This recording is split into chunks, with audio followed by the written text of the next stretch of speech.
नमस्कार, आप देख रहे हैं डॉक्टर साहिब, आपके साथ मैं हूं मुस्कान। दर्शकों, आज के इस एपिसोड में हम बात करेंगे और ये जानेंगे कि अगर हम बात करें छोटे बच्चों के बारे में या फिर हम बात करें उनके बारे में जो 8 से 22 साल या 23 साल की उम्र वाले लोग हैं, अगर वो अपना चश्मा बार-बार बदल रहे हैं, तो हो सकता है कि उन्हें केरेक्टोकोनस हो जाए।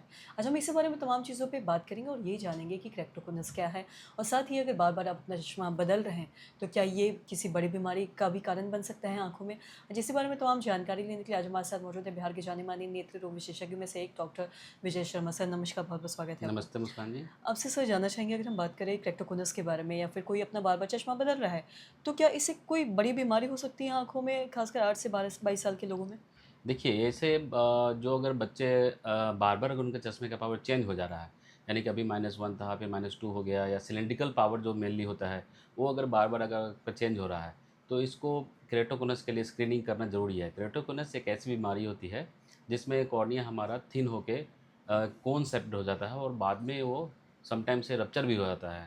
सो हुँ, इसे डायग्नोसिस जो होता है इसका बहुत इम्पोर्टेंट है, यानी कि अगर आपका सबसे पहला सिम्पटम ऐसा होता है कि बच्चे हर 3-4 महीने में उनका पावर चेंज हो जा रहा है।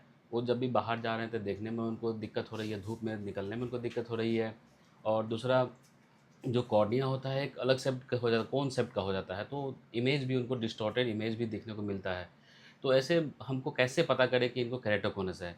तो सबसे पहले जो है अगर आप देखिए कि जो बच्चे बार-बार चश्मे का नंबर चेंज हो रहा है और दूसरा जो लक्षण होता है कि एलर्जिक आई डिज़ीज़ जो मैं बोला कि 8 से 20-22 साल तक अगर एज में अगर अपनी आई को काफ़ी रगड़ रहे हैं, तो वो एक बार-बार रगड़ने से कॉर्निया थिन हो जाती है। एक रिस्क फैक्टर होता है केरेटोकोनस का। हालाँकि बिना रगड़े हुए भी कुछ लोगों में ऐसा देखा गया है, जिसे इडियोपैथिक हम बोलते हैं या जेनेटिक भी होता है।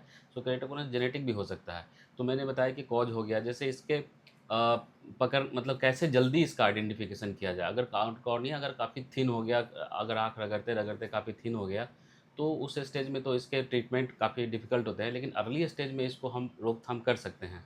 ट्रीटमेंट की जहाँ तक बात हुई, सो डायग्नोसिस होने के बाद ही इसका ट्रीटमेंट, जैसे राइबोफ्लेविन डाई से इसको अल्ट्रावायलेट रे से इसको हम लोग क्रॉस लिंकिंग करके कॉर्निया को स्टेबल बना देते हैं। अगर इसको ट्रीट नहीं करते हैं तो कॉर्निया बिल्कुल एकदम खत्म हो जाती है और बाद में एक ऐसा स्टेज आता है जिसमें हमें नया कॉर्निया लगाना पड़ता है। कॉर्निया ट्रांसप्लांटेशन यानी डाल की ज़रूरत करनी पड़ती है। जी। और साथ ही अगर केरेक्टोकोनस के बारे में बात करें, तो क्या ये ऐज लिमिटेड ही लोगों में होता है या फिर हो सकता है कि किसी एज्ड लोगों में भी हो जाए या 25 साल के बाद, या फिर ये 8 से 22 या 25 साल तक ही लोगों में होता है? ऐसा देखा गया है कि मुख्यतः ये जैसे-जैसे अगर आपका एडवांस एज अब होते जाता है, तो केरेटोकोनस के रिस्क कम होते जाते हैं। हालाँकि ये 28-30 साल की एज में भी देखा गया है, बट रेयर होता है, इट्स नॉट सो कॉमन। लेकिन अगर छोटे बच्चों से और 20-22 साल की एज में ये बहुत ज़्यादा कॉमन होता है। सो एज एक फैक्टर होता है कि यंग एज में अगर चश्मे का पावर अगर बार-बार बदल रहा है, तो केरेटोकोनस के लिए अपने डॉक्टर से स्क्रीन कराइए, कहीं ये आँखों में केरेटोकोनस तो नहीं हो रहा है। जी। और साथ ही सिम्पटम्स के बारे में आपने बताया, लेकिन कुछ ऐसे सिम्पटम्स हैं कि शुरू में अगर ये सिम्पटम्स दिख जाए तो तुरंत ही जो डॉक्टर के पास जाके कंसल्ट करना चाहिए? हाँ, सिम्पटम्स मैंने बताया ना कि जैसे बाहर जाते समय उनको धूप में देखने में दिक्कत हो रहा है या कोई लेटर पढ़ रहे हैं जो हाई सिलिंड्रिकल नंबर है, तो लेटर अगर एच पढ़ रहे हैं तो एच को 11 पढ़ेंगे, उनका एक एच का एक जो लाइन है वो दिखाई नहीं देगा, बी को कुछ और भी पढ़ सकते हैं, यानी कि कुछ अक्षर उनको दिखाई नहीं देगा, दूर का इमेज उनको देखने में दिक्कत होगा। सो ये लक्षण ऐसे होते हैं जिसमें मरीज़ को देखने में दिक्कत हो, दूर की जो भी वस्तु है देखने में वो उल्टा-पुल्टा पढ़ रहे हैं, यानी इमेज उनको ठीक से नहीं दिख रहा है।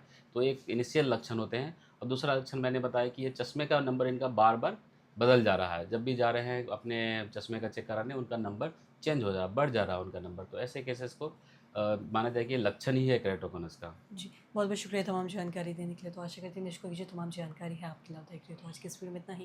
वीडियो देखने के लिए आपका धन्यवाद।